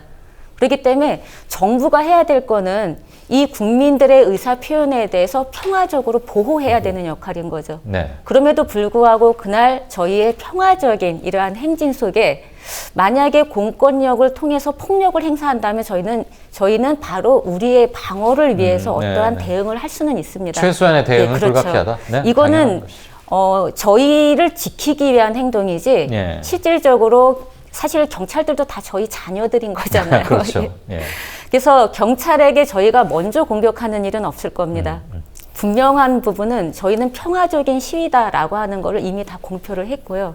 그렇다면은 그날 경찰이 폭력 상황을 만들지 않기 위해서는 경찰 자체가 폭력적 방식 그리고 적어도 법 이외의 방식을 도발시켜서는 안 되는 겁니다. 예. 예, 조 교수님. 그 폭력 문제와 관련해서 제가 한 말씀을 드리고 싶은데요. 뭐 방송에서 제가 이런 말씀 드려서 이게 좀 오버하는 거 아닌가 이런 생각이 들어서 자기 검열을 하고 있습니다만 우리 경우에 한국의 어떤 사회 운동의 경우에 굉장히 비폭력적입니다. 네. 전 세계적인 기준에서 보면 굉장히 비폭력적이고요. 뭐 보수 언론들은 항상 시위대가 폭력적이다 이렇게 보도를 하겠습니다만 또 오랫동안 그래 왔고요. 그렇게 하겠습니다만 예를 들면 2005년에 프랑스에서 청소년들, 대학생들이 그때 비정규직법 때문에 시위를 한 적이 있었습니다. 예. 프랑스 파리를 비롯해서 전국에서 했는데요. 예. 우리가 보면 그때 영상물 또 그 자리에 계셨던 분들을 보면 우리 기준에서는 그런 폭력이 없습니다. 거의 전쟁 수준이더군요. 예, 그렇습니다. 그냥. 네. 그리고 최근의 예로는 그리스 같은 데를 보면 예. 청년들이 이 그리스 실업률이 심각하니까 싸우는데 굉장히 우리 기준에서 우리 언론의 기준에서 보면 폭력적인 시위를 합니다. 그래서 시위가 벌어지는 경우에 많은 OECD 국가를 기준으로 해서 본다면 한국의 이 시민사회운동은 말씀으로는 굉장히 과격하셔요. 그런데 실제로는 굉장히 성숙된 질서를 지키는 비폭력적인 운동을 하고 있는 대표적인 나라다. 저는 그 말씀을 꼭 드리고 싶고요. 이제 하나 더 말씀을 드리면 폭력 문제는 양날의 칼입니다. 그 말씀을 꼭 드리고 싶은데요. 주로 국민 일반은 시위자들이 민주노총이라든지 등등 폭력 유발자다 이렇게 이제 관제 또는 보수 언론이 계속 이야기를 하니까 네. 그런 인식이 있는 것도 사실입니다만 반대의 측면을 국민 일반도 알고 있고 정부도 알고 있습니다. 우리 사회에서 정치 격변이 일어났던 많은 경우에 국가폭력, 시위를 막는 과정에서의 정부의 폭력, 무리한 폭력 때문에 문제가 사회 변동으로까지 이어졌습니다. 박종철 군, 이한열 군, 뭐 이런 게 4.19가 대표적인 그러하고요. 4.19가 그랬고. 박종철, 이한열이 그러하고요. 네. 아까 제가 97년에 겨울 총파업도 말씀드렸습니다만, 국회 헌정을 무너뜨리는 날치기 날치기 법 개정이었거든요. 네, 노동학법 날치기 처리에 항의하면서 시작된 거죠. 12월 26일 날 새벽 5시에 한나라당 국회의원들이 이 신한국당입니까? 제가 정확히 모르겠습니다. 버스를 타고 그때는 신한국당 맞습니다. 버스를 타고 여의도 국회에 모여서 새벽 5시에 통과를 시켰습니다. 별관으로 그건 껍데기는 민주주의지만 실제로는 헌정을 파괴한 일이었거든요. 그런 일 때문에 노동자들이 거리에 나섰던 것이고요. 또 2008년도 마찬가지입니다. 광우병 관련된 협상을 하면서 국민들에게 전혀 알리지 않고 물밑에서 하는 이 헌정 파괴적인 정부의 행동, 무리한 행동이 있었을 때는 그 과정에 그게 국민적인 공분을 쌓기 전까지는 시위를 주도하는 분들이 이 현행법에 기초해서 뭐 폴리스 라인을 넘었느니 아니느니 정경의 멱살을 잡았느니 아니느니 이런 부분으로 폭력으로 매도됩니다만 결과적으로는 누구나 다 알고 있습니다. 국가폭력이 거대하게 정경 자체가 국가폭력이죠. 이런 OECD 국가가 없습니다. 이제 그 이유를 따지자면 우리가 분단국가고 뭐 등등 이런 이야기가 나오겠습니다만 폭력 문제에 관해서 분명히 말씀드리고 싶은 것은 이 폭력은 이 집회를 막는 국민들의 이 민주적 기본 권리인 평화적인 집회를 무리한 경찰을 동원해서 막는 그리고 또 폭력을 직접 행사하는 그런 국가에게도 양날의 칼이기 때문에 네. 이 문제는 객관적으로 그리고 본질적으로 깊이 들여다봐야 된다. 그런 말씀. 이 점에 대해서는 사실은 네 분이 잠깐만요. 예. 이 점에 대해서는 네 분이 전혀 이만큼의 이견도 없이 완벽하게 일치를 보이시는 것 같고 사실 너무 당연한 얘기를 짚어주신 거죠. 약간 좀 부연 설명을 하면요. 예. 우리가 지금 집회와 시위를 촛불 들고 하는 촛불 집회가 주종이잖아요. 예. 특히 광우병 집회 이래로 그게 아주 대세가 됐어요. 그런데 촛불 들고 폭력 집회다. 이 이른바 어불성설이잖아요. 행령모순입니다. 예. 그런데도 버젓하게 제도 언론에서는 정부 당국에서는 촛불 들고 하는 집회를 폭력 집회라고 계속 매도를 해왔거든요.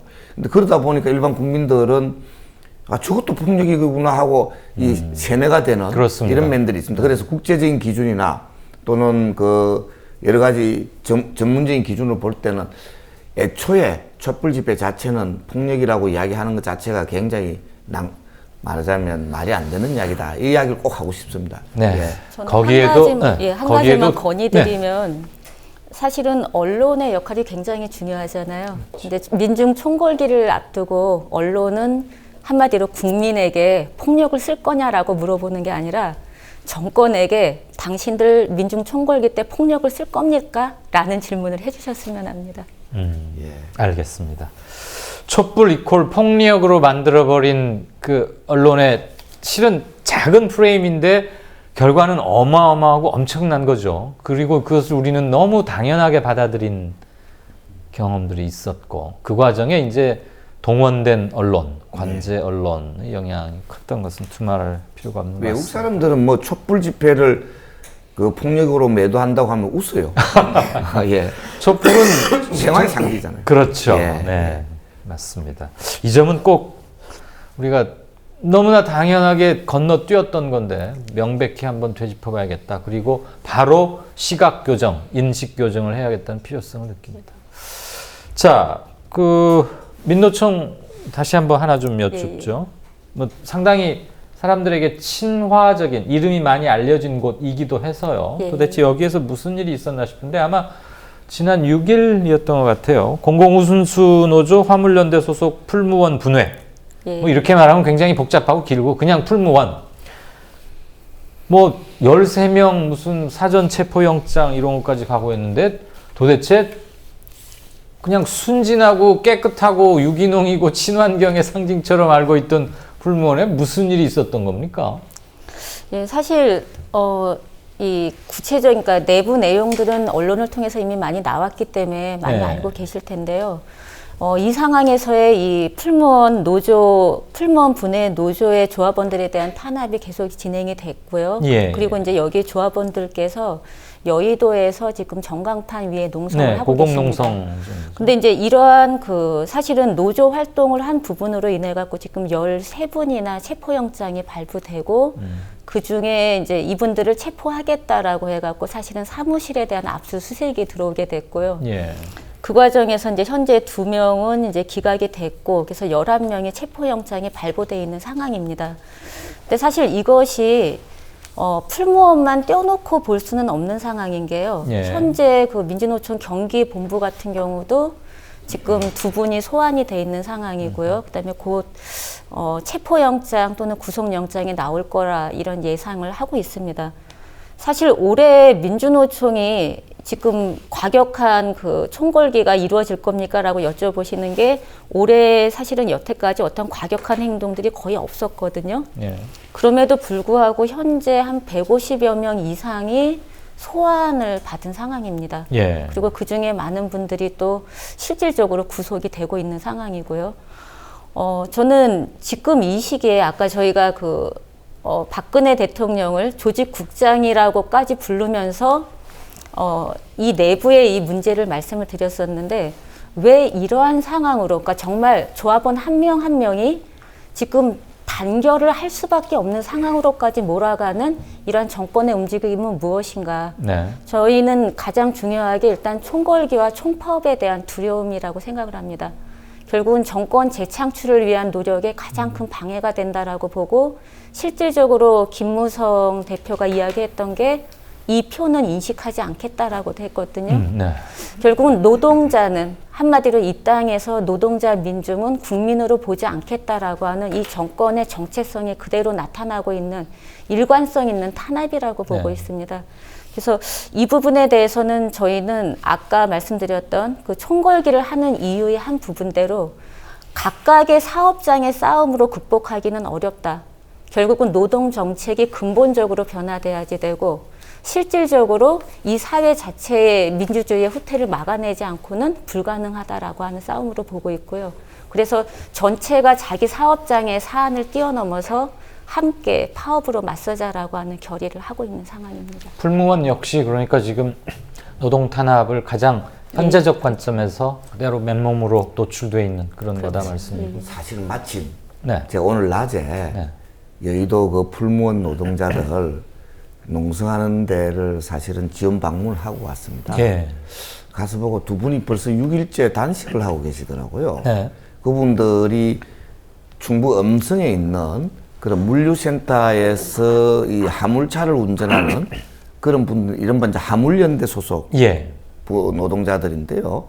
그래서 가장 핵심적인 쟁점이 된 게 뭐냐면 차량에 화물연대 표식을 붙이는 문제를 못하게 하는 그런 것 때문에 생기는 말하자면 노조 탄압 때문에 어느 측에서인가? 풀무원 측에서 못 붙이겠다는 얘기입니까? 못 붙이게 하는 거죠. 예. 풀무원에서 꼭 왜냐하면 화물연대라는 것은 노동조합 조직이기 때문에 예, 그렇죠. 노동조합을 갖다가 그 탄압하는 그런 데서 시작돼가 지금 벌써 6일째 하고 있고요. 저는 뭐 이번에 그 풀무원 노동자들에 대한 너무 비상식적인 그런 그 탄압에 항의해서 이미 이제 충북 지역부터 시작해서 불매운동들이 예, 진행되고 있습니다. 그래서 저도 뭐 우리 집에 풀무원 샘물을 마시고 있었는데 풀무원 샘물 그 배달해서 받는 있잖아요. 그래서 지난주에 제가 끊었습니다. 예. 그래서 네. 아마 이런 그 소비자들의 그런 그 이 말하자면 응징 내지 의사표시도 상당히 중요하다. 그 사실 아무것도 아닌 걸 가지고 저렇게까지 그 노조 실을 말리겠다는 그런 의도가 아니라면 저래까지 가혹하게 할 이유가 없는 건데요. 그런 노동 이 개별 사업장에서 민주 노조를 운영하고 또 정당한 이 노동 기본권을 요구하는 노동자들이라는 탄압은 풀무원이 아니라 그 이전에 수많은 사업장에서 네. 지금 계속되어 왔습니다.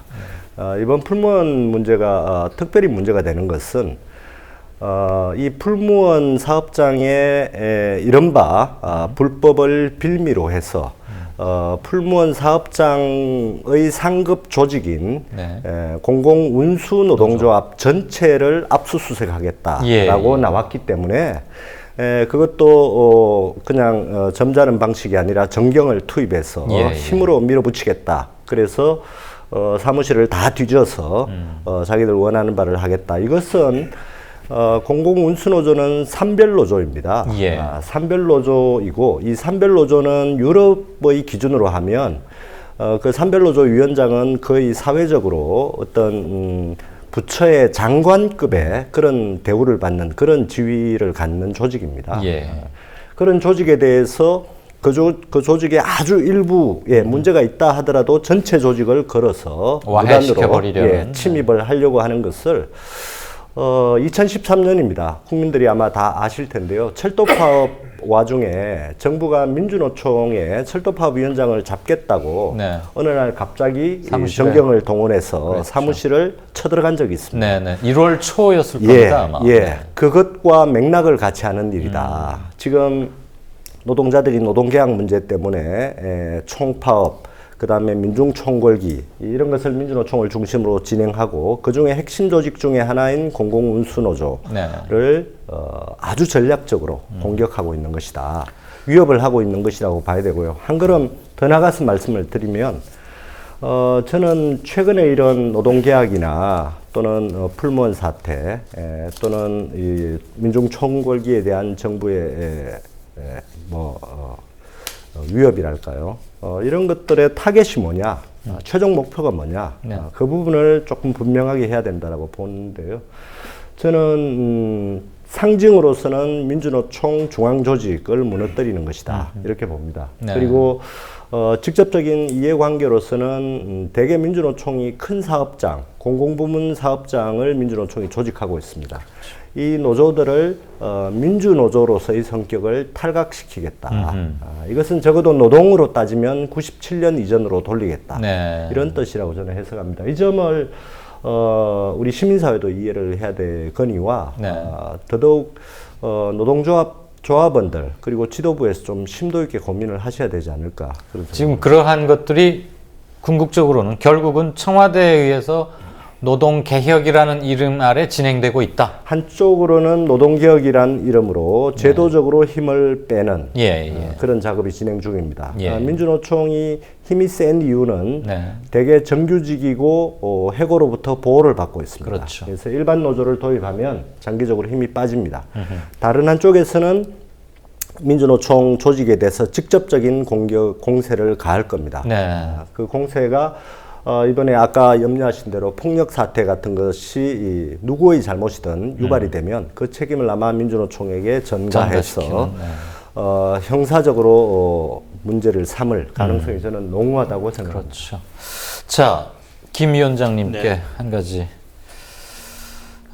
국민투표 뭐 이제 11월 25일까지 진행이 되고 이제 11월 14일 날 이명박근혜 정권 뭐 네. 이른바 보수 정권 한 7, 8년 동안에 억눌려 왔던 것들이 조직화되고 개별적 사안을 넘어서서 연대를 통해서 분출하는 그 이제 대장정의 첫 발을 내딘다고 할 수 있는데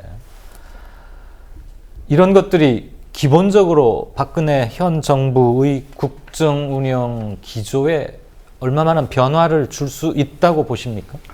뭐 당장 어떤 효과가 나타나리라고 기대하지는 않습니다만 분명히 필요한 일이고 변화를 가져올 수 있다라고 생각을 합니다. 네.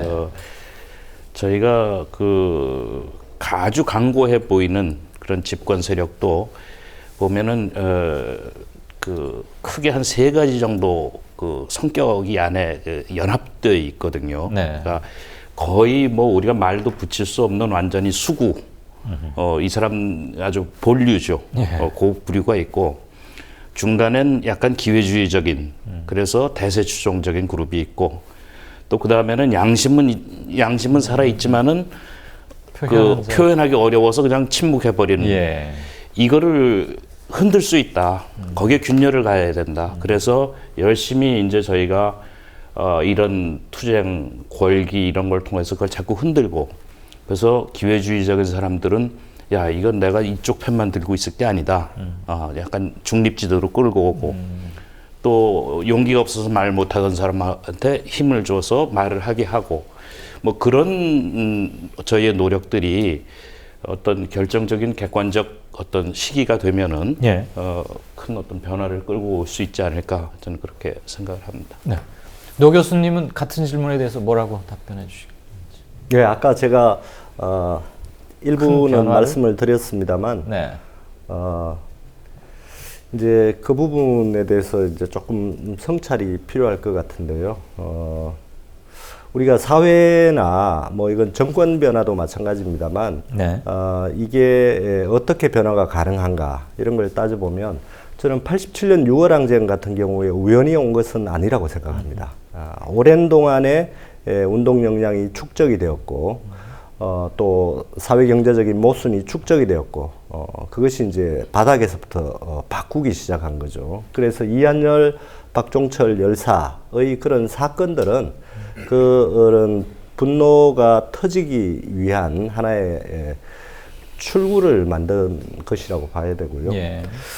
97년 겨울 총파업도 날치기를 저쪽에서 실수를 했기 때문에 우리가 성사시킬 수 있었다, 승리할 수 있었다 이렇게 보는 것도 저는 조금은 단견이 아닐까 87년부터 97년까지 당시의 민주노조 운동이 처절하게 싸운 10년의 역사와 투쟁의 경험 그리고 조직이 있습니다. 그 축적이 그 축적이 그런 계기에 조직적으로 터져나온 것이라고 봐야 됩니다. 네. 이런 점을 감안하면 현재 우리 주체의 역량이 어떤 것인가 이 문제를 따져봐야 되는데요. 사회운동은 흔히 그것이 성사가 되기 위해서는 한편에서는 이 객관적인 조건, 특히 상대방, 정권이나 또는 자본이나 이런 쪽이 어떤 취약점이 없는가 이걸 봐야 되겠습니다만 다른 한편에서는 그 취약점을 적절하게 문제를 짚을 수 있는 이쪽에 주체적인 역량, 실력 이런 게 쌓여 있는가 그걸 봐야 됩니다. 그런 관점에서 보면 저는 이게 생물이어서 운동이 생물이어서 박 대표님 말씀하신 대로 지금 이 박정권 말기에 진행되는 이런 솟아오르는 분노들 이런 것이 어디로 갈지는 모르겠습니다만 그런 객관적인 과거의 경험 그 다음에 객관적인 분석을 통해서 보면 출발점으로 봐야지 이런 집회나 어떤 거리에서의 투쟁 이런 것으로 박근혜 정부의 정책을 바꾸기에는 현재 주객관적인 여러 가지 조건들이 한계가 있다. 그 점을 감안해야 된다라고 저는 생각합니다. 박 대표님은? 네. 아마도 박근혜 정권, 박근혜 새누리당 정권은 기조를 안 바꿀 가능성이 더 많다. 임기 말까지. 마이동 임기 말까지 모르지만 하여튼 이 짧은 기간 동안에는 마이동풍이 되지 계속 그렇게 갈 겁니다. 아마. 그런데 저는 실제적으로는 또 많은 변화가 생길 거다. 자기 스스로는 절대 안 바꿀 거라고 봅니다. 근데 바꾸게 만드는 요인들이 좀 생길 거라고 보는데요. 야당이 달라질 수 있다. 그리고 일반 운동하는 일반 시민들이 달라질 수 있다. 특히 먼저 시민부터 먼저 이야기를 하면요. 해도 안 돼. 말하자면 일종의 패배주의 비슷한 지치는 이런 게 있는데 이번에 그걸 극복하고 자신감을 한번 해보자. 할 수 있다. 하는 이런 이 자신감을 회복하는 그런 계기가 될 수 있을 거다라고 그렇게 기대를 하고 있고요. 한 번에 안 되면 12월 달까지 계속 가기 때문에 최소한 아마 이 노동법 개혁을 막는 것 그리고 국정교과서는 지금 강행을 하고 있지만 더 이상 국정교과서가 진척되지 못하도록 계속 이 발목을 잡아가는 아마 이런 여론을 확장하는 데는 확실한 아마 효과가 있을 거라고 보고요. 그리 되면 아마도 제1야당이 국회에서 좀 말하자면 만연히 무기력하게 그냥 편성 또는 야합하는 말하자면 방임하는 이런 사태는 안 생기지 않겠느냐. 저는 저희들의 이 투쟁, 민중총궐기 투쟁으로 박근혜 정권이 스스로 안 바뀐다고 생각하고요. 다만 시민들이 바뀌고 야당의 변화를 야당이 또 말하자면 적극적으로 투쟁 의지를 갖고 견인할 수 있고 투쟁이 되면 결과적으로는 저지할 수도 있지 않겠느냐. 알겠습니다. 이렇게 보는 겁니다. 그런 주변 모든 것들의 변화와 균열이 가해진다면 궁극적으로는 정권 운영자, 국정 담임 세력도 일정 부분 방향 선회를 할 수밖에 없는 압력으로 작용할 수 있겠죠. 객관화되는 거는 내년 총선에서 좀 시간이 그렇습니다. 하여튼 우선 내년 총선이 돼야 그걸 가지고 아마 실질적인 변화가 아마 이루어질 수 있는 그런데 또 총선에서 누구도 상상하기 싫어하는 어떤 이상한 결과가 나와버리면 그것을 가지고 완전히 또 왜곡해서 하여튼 그러긴 한데요. 그럴 가능성도 없지 그냥 않겠죠. 가면은 이제 그런 사태가 생길 수 있습니다. 지금 제1야당이 서로 주도권 다툼이나 내부 다툼이나 하고 있고 진보정당 계속 지리멸렬하면 그런 꼴이 되는 겁니다. 그런데 이런 대중적 투쟁들이 또 시민적 투쟁들이 거대하게 일어나면 정치권의 변화가 생기지 않을 수 없는 그런 결정적인 압력 요인이 될 거다 이렇게 알겠습니다. 이 총장님은 정권 운영 기조 변할까요? 안 변할까요? 저는 정권이 변할까 안 변할까보다 오히려 어떻게 보면 저는 국민이 변할까 안 변할까가 더 중요하다는 생각이 들거든요. 저희가 6.8 혁명을 굉장히 많이 이야기하는데 사실 6.8 혁명이 승리한 혁명이 아니잖아요. 그러니까 어떠한 성과도 없었거든요. 노동자들이 끊임없이 9697 9697 총파업을 이야기하는데 9697에서 얻어낸 게 없습니다. 근데 우리는 그걸 승리라고 이야기하거든요. 왜 그렇죠? 예, 저는 그 지점이 중요하다고 생각합니다. 사실은 정권은 굉장히 유한하고요. 그리고 이 국가라는 존재, 그리고 노동자라고 하는 이 국민들의 삶은 굉장히 끊임없이 이어지는 삶의 형태를 가지고 있습니다. 네. 5년짜리 유한한 정권이 아니라 바로 이 땅의 주인인 국민들의 삶이 더 소중한 거죠. 저는 그랬을 때 2008년 우리의 촛불도 많은 분들이 하나도 해내지 못했다라고 하는데 저는 가장 중요한 게 시민 의식을 되찾았다라는 것이었거든요. 알겠습니다. 바로 68 혁명과 그다음에 우리의 9697 총파업이 만들어낸 것처럼 지금 11월 14일 총궐기는 한국 사회에서 굉장한 전환점으로 저는 기억되리라 예상이 됩니다. 네. 바로 국민들을 변화시킬 것이고 그리고 민중과 노동자에게 자신감을 줄 것인데 바로 이것은 이후에 역사적인 전환을 만들어낼 수 있는 밑거름이자 그리고 실질적 실천의 토대가 되리라 예상됩니다. 네, 이영주 사무총장께서 울림이 참 깊은 말씀을 해주신 것 같은데 이번에는 이 총장 순으로 공통질문이자 마지막 질문을 드리겠습니다. 계속해서 지적되고 강조되었던 사항이기도 합니다. 한 번의 총궐기나 집회가 아니라 그리고 한 번의 국민투표와 그 축제로 만드는 개표가 아니라 이것이 거대한 흐름의 시작으로 이어지게 하려면 내년 4월 총선이 어쨌거나 중요한 의미를 가질 수밖에 없긴 하겠지만 그거 역시 또 하나의 정치적 이벤트라고 한다면 이 흐름은 그것도 뛰어넘는 그리고 계속 확장해 가야 하는 거 아니겠습니까? 그러기 위해서 어떤 게 꼭 필요하다, 어떤 게 이루어져야 한다를 각자 한 개씩만 골라주십시오. 여기서 강의가 되면 안 되니까 나는 제일 강조하고 싶은 게 이거 한 가지다. 근데 앞에 분이 내가 생각해 놓은 걸 이미 지적하셨으면 빨리 바꾸셔야 됩니다. 네, 이사무 총장부터. 네. 사실 총선을 뛰어넘어야 한다라고 하는 부분은 모두가 동의하실 것 같습니다. 네. 그랬을 때 실질적으로 방금 전에 말씀드린 것처럼 바로 한국에서의 시민혁명, 시민의 성장이라고 하는 지점에서 봤을 때 저는 이 시기에 이 총궐기를 시작으로 하는 전체 국민들의 단결이라고 하는 동일한 의식의 성장을 위해서 함께 나아가는 이 집단적 행동의 경험은 굉장히 중요하다고 생각합니다. 네. 단기간적으로 사실 총선에서 정말 깨질 수도 있습니다. 그럼에도 불구하고 그것이 이익인가 아닌가가 아니라 실질적으로 이 역사의 주체로 국민이 다시 서 나가는 과정, 노동자 민중이 다시 역사의 주인이 되는 과정을 만들어 나가기 위해서 이 시기에 우리는 함께 단결해야 된다라고 하는 이 중심을 잃지 않았으면 합니다. 단결하기 위해서 어떻게 해야 한다는 처방까지 좀 주셨으면 좋겠는데. 저는 분명한 게 내부에 굉장히 많은 이견이 있습니다. 그리고 또 굉장히 많은 이익들이 서로 충돌하고 있고요. 네. 그럼에도 불구하고 총궐기라고 하는 부분이 하나로 모아질 수 있었던 거는 각자의 부분에서의 일정 정도의 손실까지도 다 버리면서 이 사회의 성장과 발달을 위해서 그리고 또 이 사회의 민주주의를 위해서 우리가 헌신하겠다라고 하는 공동의 목표가 정해진 거였거든요. 왜냐하면 이 사회의 성장 자체가 결국은 나의 성장, 그 다음에 내 직장의 성장, 그리고 나의 권리의 성장으로 확보될 거라고 하는 그러한 신념입니다. 저는 이게 바로 시민의식이라고 생각하고요. 바로 앞으로의 박근혜 정권의 3년이라는 시기가 우리에게는 굉장히 힘든 시기지만 이 시기에 우리가 반드시 획득해야 될 게 사회적 성장을 함께 해나가는 과정이었으면 합니다. 알겠습니다. 박 대표님이.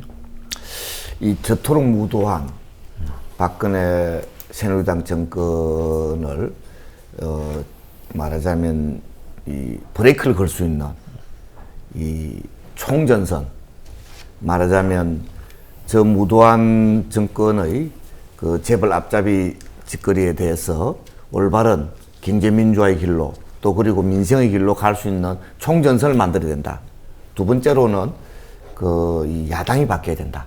야당이 바뀌는 거는 이 새정년 같은 저 제1야당이 전투력을 회복하는 것과 함께 또 하나는 진보 정당들이 제2의 노동자 정치 세력화를 통해서 명실상부하게 성찰과 혁신을 통해서 대통합을 해서 국민의 희망으로 떠올라야 된다. 이렇게 생각합니다. 네.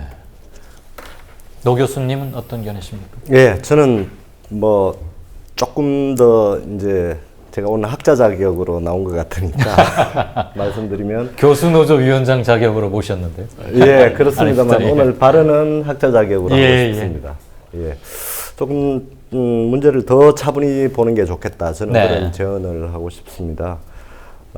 그래서 이번 투쟁이 상대를 궁극적으로는 상대를 바꾸고 이 체제를 바꿔야 되겠습니다만 네.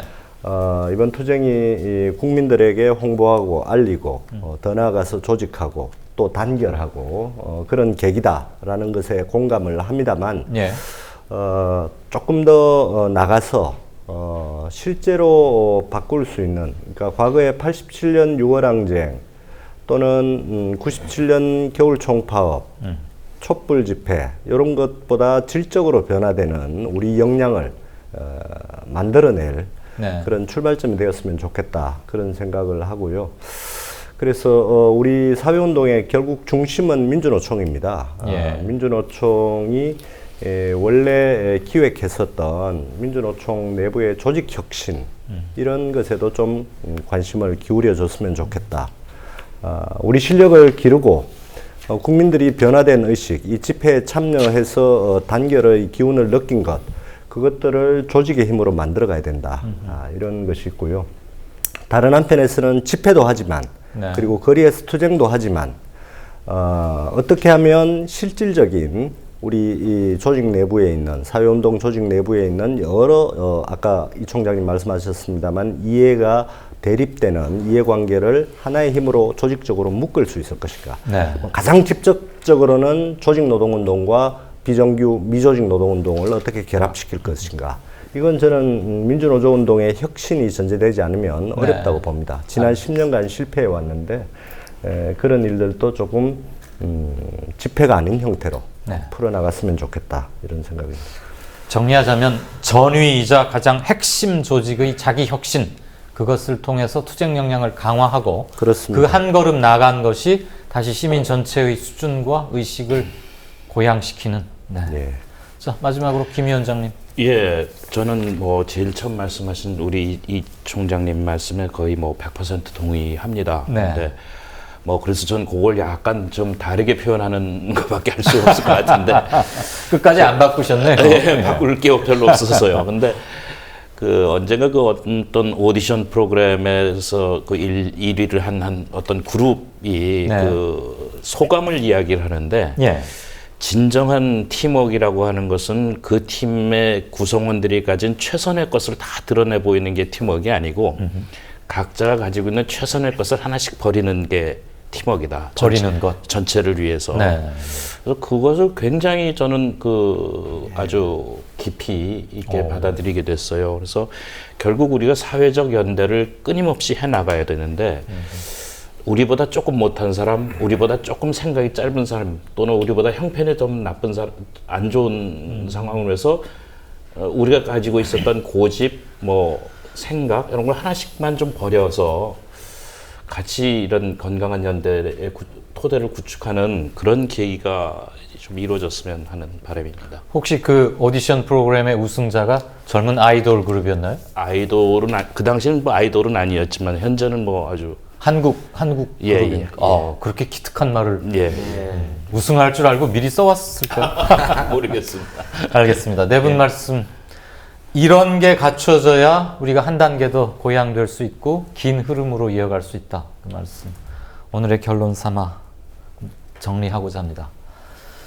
시청자 여러분 어떻게 보셨는지요? 역사는 늘 그래왔듯이 소리 없는 을들, 민중에 의해 결정적 추동력을 공급받아 왔습니다. 세상이 아무리 소란스럽더라도 그리고 극악무도하다 하더라도 그 세상을 떠받치고 굴러가게 하는 토대는 바로 민중이라는 것을 우리는 경험으로 알고 있습니다.